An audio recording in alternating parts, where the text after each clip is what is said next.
So I ended up pulling the motor out of the go-kart because I need to do some welding fabrication on the frame.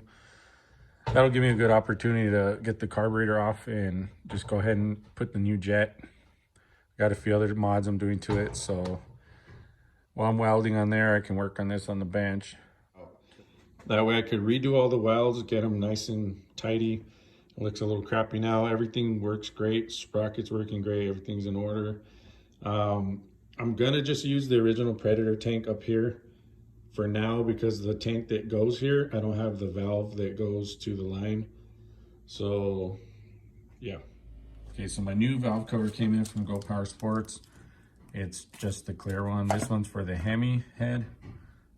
It also comes with a gasket, a little PCV valve, or breather, as you'd call it, I guess.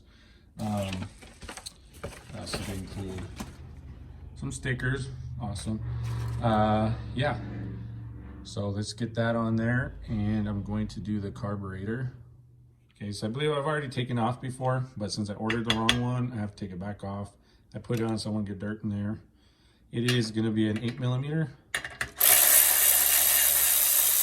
Let me just go ahead and blast those out.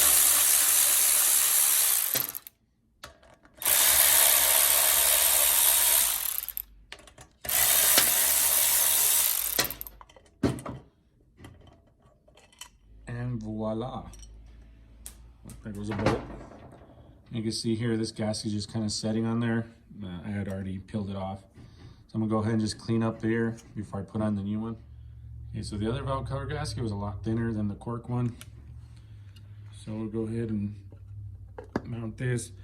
And as you can see, you can't mount it this way because the bolt pattern is different because the diameter of this here. So basically only goes one way with the valve facing up.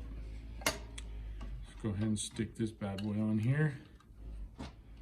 Since there's no groove or anything, I'm gonna go ahead and just mock it up with the bolts. It's a little funky because there's no groove inside of the valve cover, so you don't have any place for the gasket to set while you put the bolts in. So I'm just gonna kind of hand mock them there. Since this is aftermarket, I'm not sure what the torque specifications are, and it is plastic, so I'm sure it's not very much. So what I'm gonna do is go ahead and just in a cross pattern, just kind of snug it down to where it feels tight and go from there. And if I get any leaks, I'll just go back over it. Okay, so we went ahead and just put the little breather hose up top. I mean, we can basically shorten this. I mean, it don't matter to me if it's sticking up like that. Yeah, I think it's fine there. If anything, I'll cut it here and bring it down a little bit, but it shouldn't be in the way because I have a lot of room on my go-kart. So next step, I'm gonna pop this carburetor off and rejet the main jet. So as far as the carburetor goes, it's actually really easy to take off. You'll see the air box has a little spot where it holds there, and just the two nuts, which I believe are 8mm. This here is just basically your little spacer gasket. And this part's really easy, just kind of pop that up, pull this little spring. My hands are fat, so there we go. So once you get that little spring out of the way, you can go and pull the carburetor off. And this hose goes up to the tank from the bottom, but since I'm not going to be mounting my tank up here anymore, it's going to be on the go-kart. I'm going to get extended line, fuel line, and I'm going to still go through the same route, but I'm not going to use this little piece, so I'm pretty much just going to take it off for now. Okay, so again, you're going to be needing that 8mm.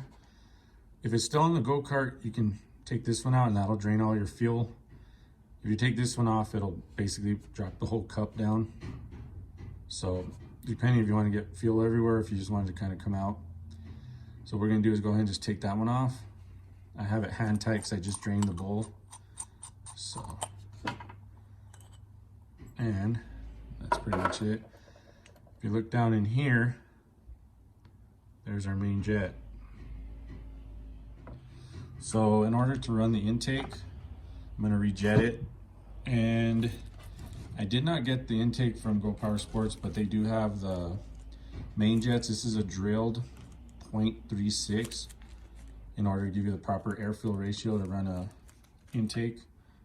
And so the main thing we got to do here is you want to go ahead and just get a really thin screwdriver. Want to get in there, I believe. There we go. So we'll unthread that bad boy out of there. Let's see. Takes a while. It's pretty far in there.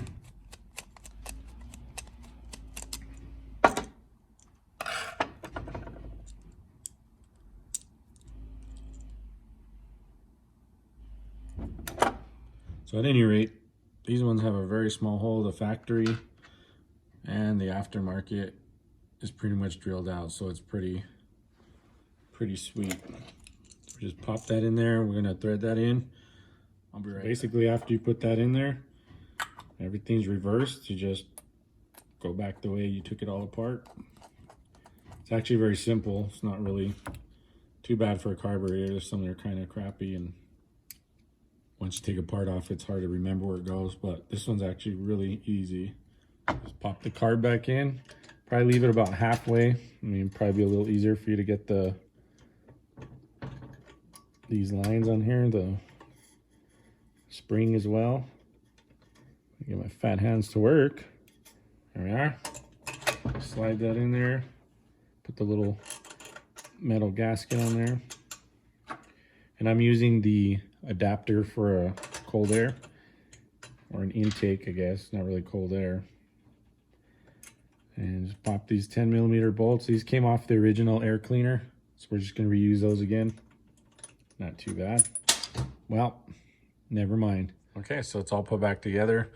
The only thing I did, like I said, valve cover, put the new main jet on this one, which is really easy to do. Air cleaner. Yeah, that's pretty much all the performance I'm gonna do. So I've got the motor mounted back in, got it up and running. Time to go take it for a test drive. Got that gas tank finally mounted. So let's go give her a ride. I just got finished swapping in a Predator 212 in this beast.